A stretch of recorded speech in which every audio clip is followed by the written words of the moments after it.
Les ingrédients en détail sont en barre d'infos.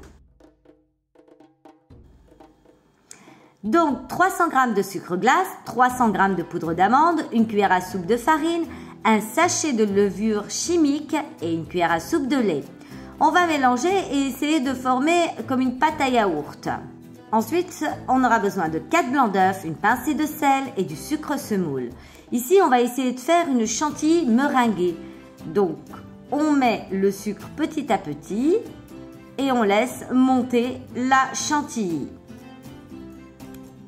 Il faut qu'elle soit bien ferme, bien serrée.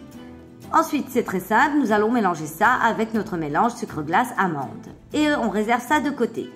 On va prendre un plat, mettre du papier sulfurisé, un peu de matière grasse pour le tenir et verser notre mélange à l'intérieur.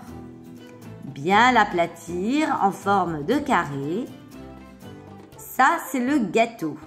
Donc, on va bien l'aplatir et surtout mettre du sucre glace par-dessus, beaucoup, pour que ça forme une croûte. Et on va le mettre au four. Ensuite, on va prendre 4 jaunes d'œufs, du sucre semoule et du beurre pommade. Alors là, on va faire la crème au beurre. Donc, il y a différentes manières de le faire. Moi, je le fais comme ça. Je mets les œufs et le sucre à froid dans une casserole. Puis, je fais chauffer tout ça. Vous pouvez vous arrêter à un thermomètre à 110 degrés. Sinon, vous mettez votre doigt. Dès que c'est très chaud, vous enlevez. On le met dans le récipient. On le bat un petit peu histoire qu'il refroidisse. Une fois qu'il est froid, on rajoute nos 200 g de beurre pommade. Alors moi, j'ai fait ici de la pralinée noisette. Vous pouvez soit l'acheter, soit mettre du cacao.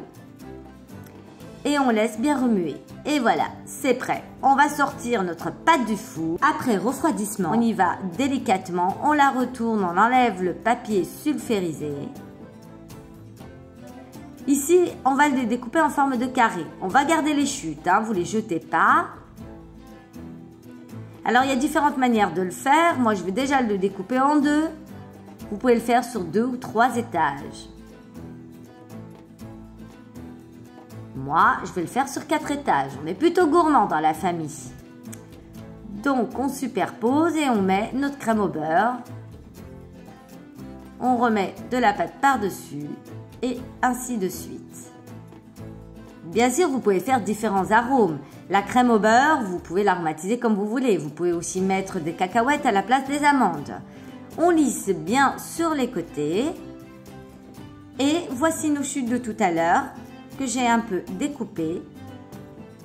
Le gâteau est bientôt prêt. Il nous reste juste à mettre la touche finale, le sucre glace par-dessus. L'important, c'est qu'il soit craquant et avec une crème au beurre à l'intérieur. Et voici mon gâteau découpé. Franchement, c'était super bon, une tuerie.